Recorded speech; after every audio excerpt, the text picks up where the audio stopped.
दीदी, उस पार्वती को परिक्रमा शुरू करने से पहले ही रोकना होगा। जल्दी चलिए, आइए।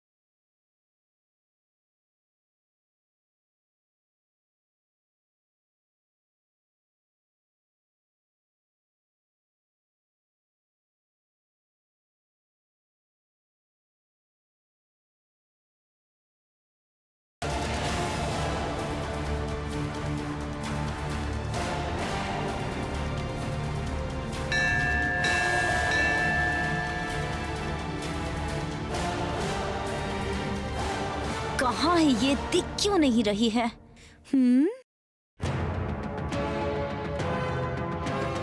दीदी दीदी, वहाँ देखिए। देखा दीदी आपने?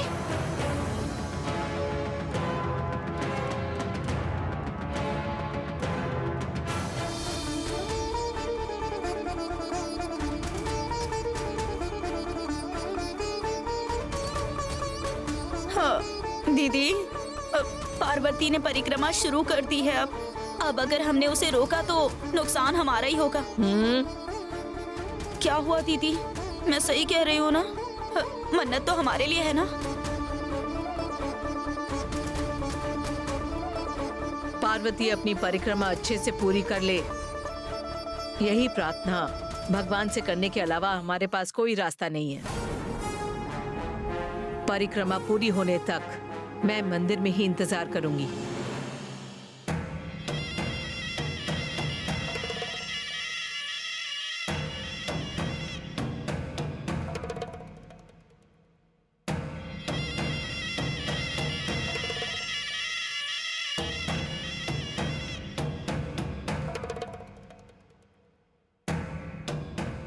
बढ़िया ही परिक्रमा करने वाली।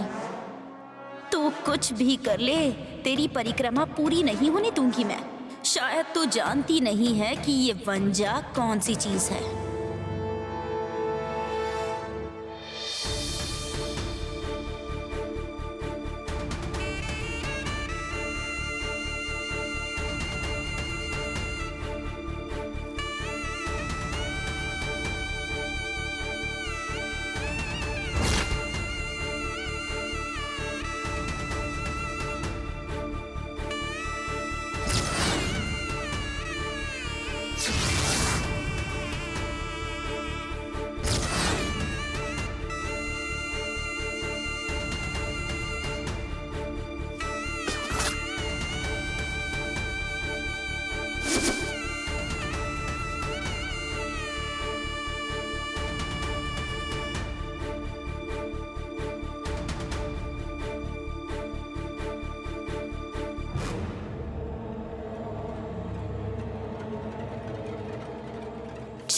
इसकी परिक्रमा पूरी होने को आई है। इसे कैसे भी रोकना ही होगा। कुछ तो करना पड़ेगा मुझे, पर क्या करूं?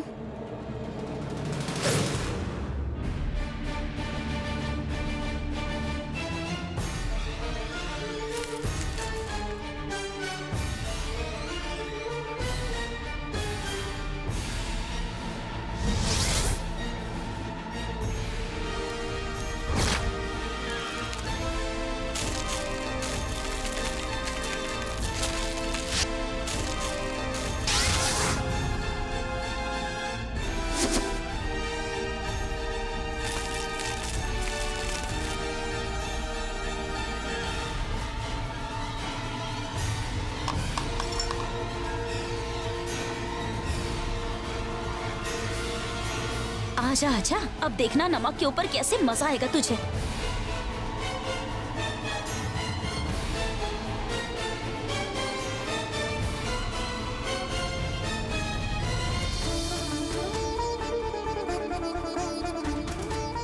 आजा आजा, इस नमक की वजह से तेरे घुटने लहू लुहान हो जाएंगे आज तो। फिर देखती हूँ कि तू अपनी परिक्रमा कैसे पूरी करती है। आजा आजा आजा।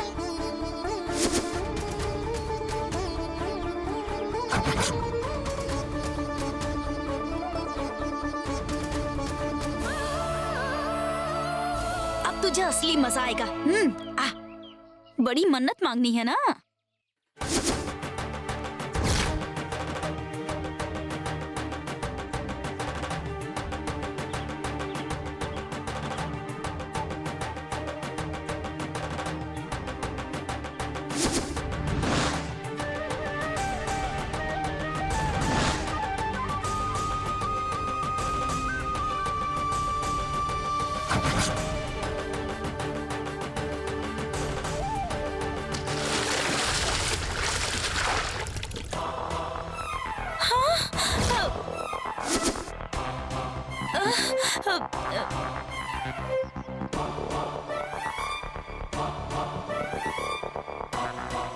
ये कौन थी? पानी डालकर चली गई। पता नहीं कहां कहां से आ जाते हैं लोग।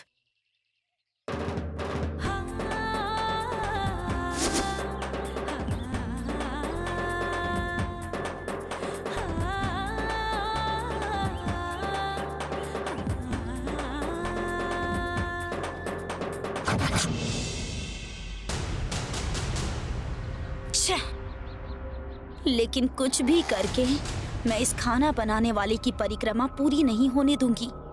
कुछ तो करना पड़ेगा, कुछ तो करना पड़ेगा। क्या करूं?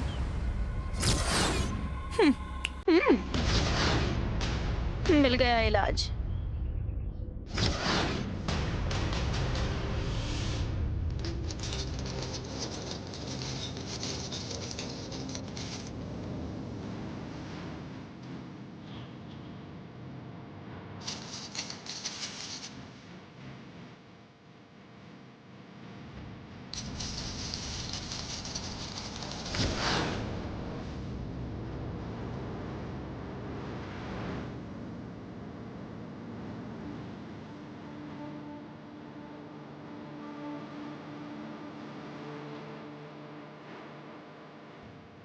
आजा आजा।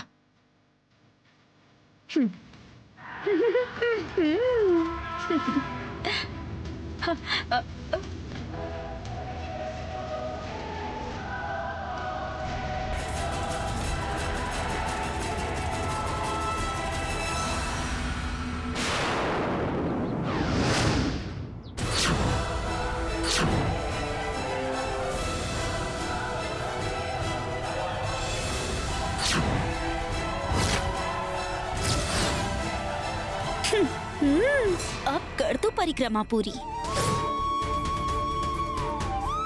हाँ? आया मजा?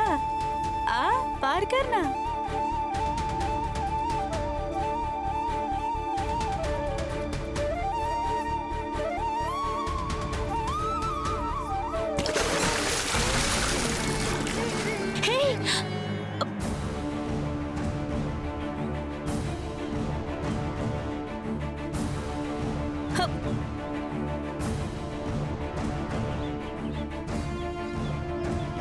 हाँ?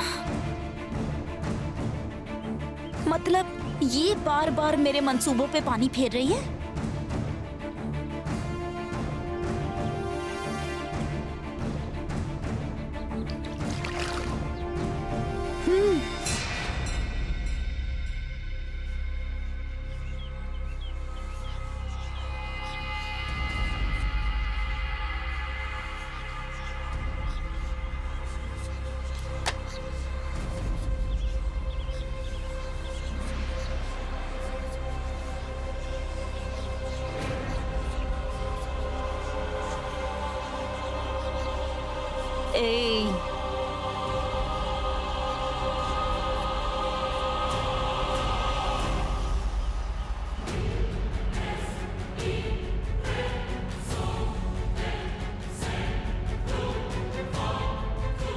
ए तू पागल हो गई है क्या?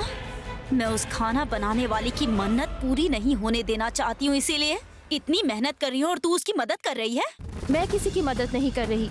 मैंने आज तक जीवन में जितने पाप किए हैं उन्हीं का प्रायश्चित कर रही हूँ। क्यों रे, तेरा दिमाग खराब हो गया है क्या जो ये पाप और पुण्य की बातें कर रही है? तू वही उमा है ना? आपकी उमा मर गई है, मैं नई उमा हूँ। आप भी सुधर जाइए। जीवन में किसी का बुरा करने के बजाय कुछ अच्छा करने की सोचिए।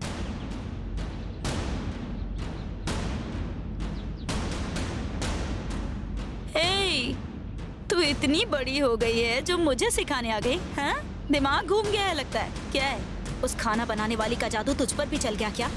बेवजह पार्वती को हर जगह मत घसीटिए। ये मंदिर है, मैं मन की शांति के लिए यहाँ आई हूँ। यहाँ आपसे लड़ने नहीं आई हूँ।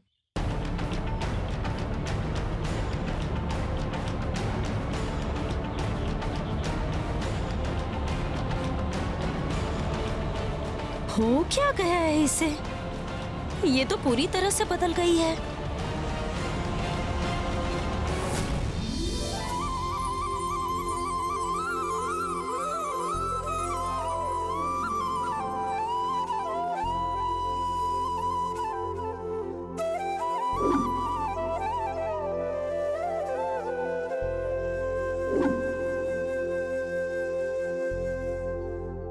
उठ जाओ बेटी।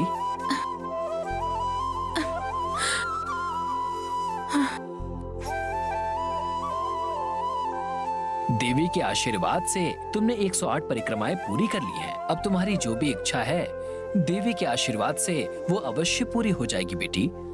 सदा खुश रहो।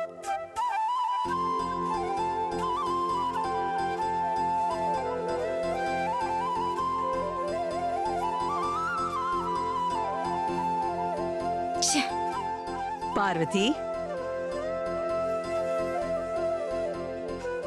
मेम साहब, आप यहाँ कब आई? जब तुमने परिक्रमा शुरू की तब आई थी। हमारे और आदि के लिए तुमने कितनी कठिन प्रार्थना की है। हमारे और हमारे परिवार के प्रति कितनी ज्यादा वफादार हो तुम। अरे यार, इनका ड्रामा फिर से शुरू हो गया। ठीक है, चलो चलते हैं। अच्छा हुआ इसने मेरे बारे में कुछ कहा नहीं।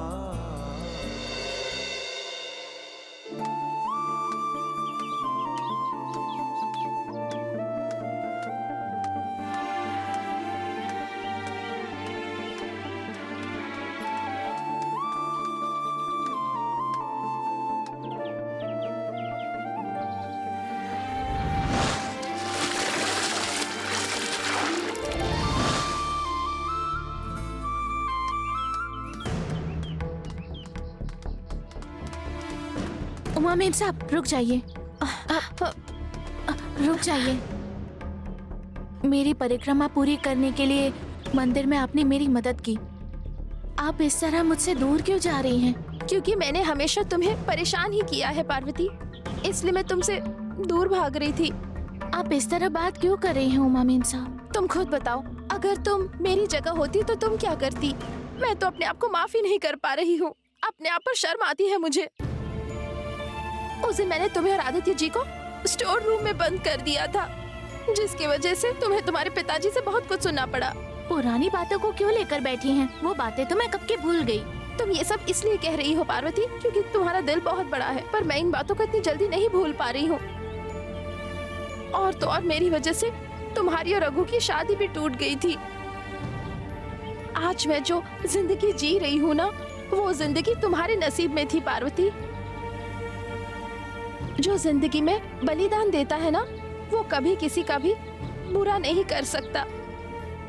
इस बात को मैं बहुत देर से जान गई पार्वती। ये क्या कह रही हैं उमा मेम साहब? मैं ठीक कह रही हूँ पार्वती। मुझे मालकिन कहकर बुलाती हो, इतनी मेरी हैसियत नहीं।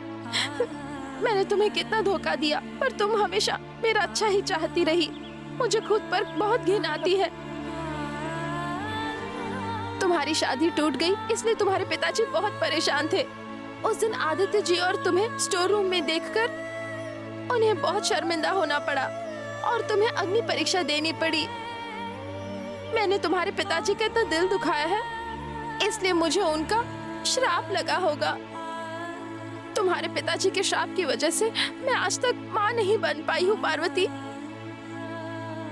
मुझसे बहुत बड़ी भूल हुई है और इसी कारण की वजह से मैं प्रायश्चित कर रही हूँ पार्वती, क्योंकि शांति पाने के लिए यही एक रास्ता है। मैं रोज मंदिर आती हूँ, इसलिए तुम्हारी मदद करने तुम्हारे पास आ गई। मैंने सोचा आज मैं तुम्हारे पैर पकड़कर तुमसे माफी मांगूंगी। मुझे माफ कर दो पार्वती। ऐसा क्यों कर रही हैं आप? मैं एक साधारण खाना बनाने वाली हूँ, आप मेरे पैर पकड़ रही हैं? ये सही नहीं है, ये गलत है। भले ही तुम सिर्फ खाना बनाती हो, लेकिन तुमने इस परिवार के लिए आज तक बहुत कुछ किया है। ये परिवार बहुत भाग्यशाली है, लेकिन मैं अब दोबारा उस घर में कभी कदम नहीं रख पाऊंगी। इतने दिनों से बुआ ने मुझे बहुत सपोर्ट किया, लेकिन मैंने जो कुछ भी किया उस वजह से बुआ मेरी दुश्मन बन गई है। ऐसा लगता है मैं अनाथ हो गई हूँ पार्वती। प्लीज मुझे माफ कर दो, मेरे दिल को शांति मिल जाएगी। मुझे माफ कर दो पार्वती। मैंने तो आपको कब का माफ कर दिया। मुझसे माफी मांगने की आपको कोई जरूरत नहीं है। मेरे साथ चलिए। कहाँ जाना है? मंदिर। कौन से मंदिर? जाने के बाद आप खुद जान जाएंगी। ठीक है, तुम कहती हो तो चलती हूँ। चलिए।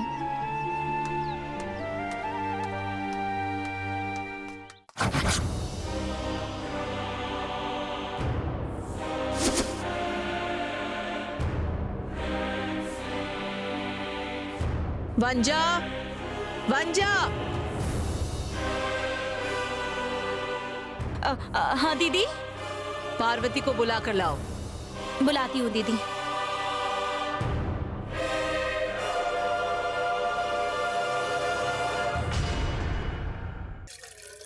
ए, क्या हुआ मैडम, बोलिए ना। पार्वती कहाँ है? पार्वती शायद सब्जी लाने मार्केट में गई है मैडम। मार्केट? मुझसे पूछे बिना उसे मार्केट क्यों भेज दिया? सब उल्टा काम करने वाले ही हैं यहाँ। अब दीदी को कौन जवाब देगा? अरे मेरा चेहरा क्यों देख रहे हो? हाँ, चुपचाप अपना काम करो। सबकी सब बेकार ही हैं। दीदी, पार्वती सब्जी लेने के लिए मार्केट गई है। आपको क्या चाहिए मुझे बताइए दीदी, मैं किसी और को बोलती हूँ। मुझे सिर्फ पार्वती चाहिए। मुझे पार्वती से जरूरी बात करनी है। अरे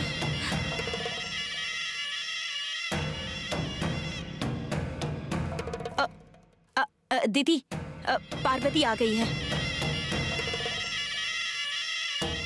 ए पार्वती। हाँ। दीदी को तुमसे कुछ जरूरी बात करनी है।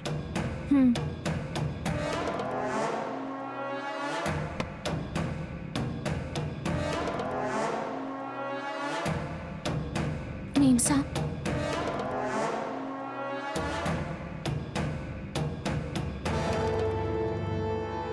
हम दोनों के लिए और आदि के लिए तुमने घुटनों के बल परिक्रमा करके प्रार्थना की है। ऐसा किसने करने के लिए कहा था? जरा पूछिए इससे। वो मीम साहब के जन्मदिन वाली रात को मैं आपके कमरे में दूध लेकर आई थी। तभी मैंने साहब को बड़े साहब की शादी को लेकर बहुत परेशान होते हुए देखा, तभी मैं समझ गई थी। अब क्यों री? रूम के अंदर जो बातें करते हैं तू चुपके से सुनती है क्या? मतलब तू हमेशा ही हमारी बातें सुनती होगी? मैंने चुपके से नहीं सुना, दूध लेकर आने के टाइम मैंने सुना। हाँ, दोनों एक ही बातें हैं। वंजा। दीदी, हाँ ठीक है दीदी, मैं कुछ नहीं बोलूंगी, आप ही बात कीजिए। बातें भले सुनी हो, लेकिन हमारे लिए और आदि के लिए पार्वती ने घुटनों के बल चलकर कठिन परिक्रमा पूरी की है। पार्वती की इस कठिन प्रार्थना का फल हमें जरूर मिलेगा, मुझे पूरा विश्वास है। हाँ तो करो ना। हमारे लिए और आदि के लिए पार्वती ने प्रभु से प्रार्थना की है, तो मुझे उसे कुछ देने की इच्छा है।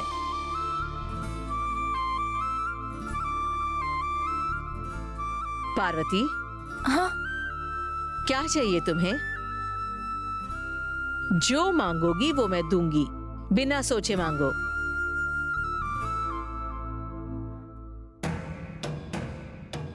राजेश्वरी अपने ही पैरों पर कुल्हाड़ी मार रही है। इसने कह दिया कि मुझे ही अपने घर की बड़ी बहू बनाओ, तब क्या होगा?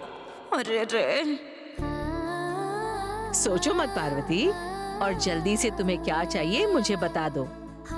क्यों रे, दीदी कुछ बोल रही है ना? तेरे मुंह में दही जमा है क्या?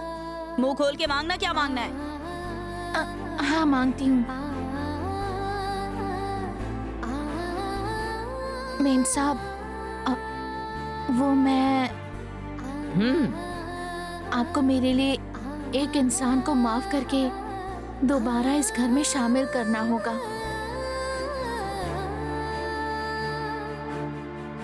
माफ करके? तुम ये क्या कह रही हो पार्वती? किसे माफ करके घर में शामिल करने के लिए कह रही हो?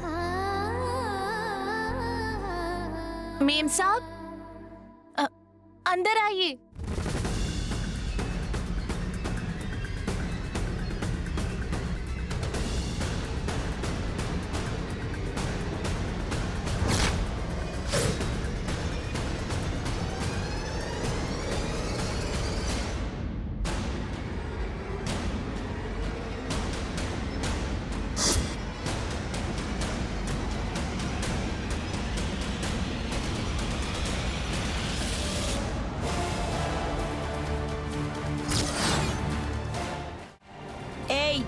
तेरा दिमाग खराब हो गया है क्या? इसे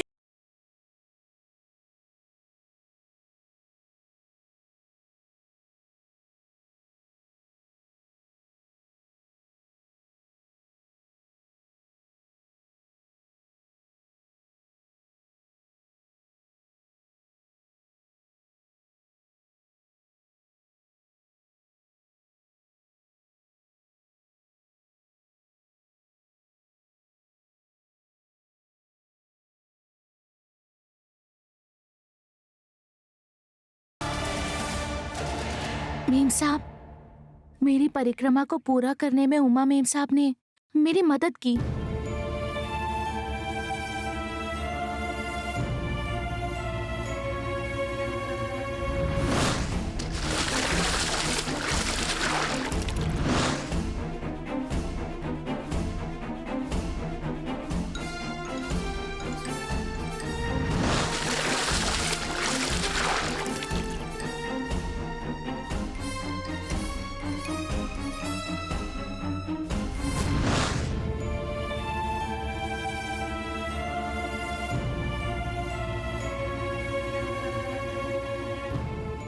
मैं परिक्रमा पूरी करके मंदिर में जब इनको धन्यवाद करने के लिए ढूंढ रही थी, तब ये उधर नहीं थी।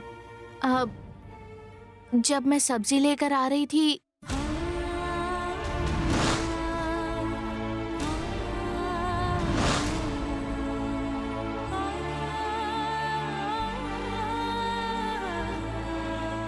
दीदी, नहीं दीदी, बिल्कुल भी नहीं। इनकी बातों में आके माफ बिल्कुल मत कीजिएगा आप। एक बार इसे माफ करके घर में आने दिया था, तो इसकी वजह से पार्वती और आदित्य को अग्नि परीक्षा देनी पड़ी थी। दोबारा इसे माफ किया तो पता नहीं क्या होगा। ये कभी सुधरने वाले लोग नहीं है दीदी, कभी नहीं सुधरेंगे। प्लीज मुझे माफ कर दीजिए।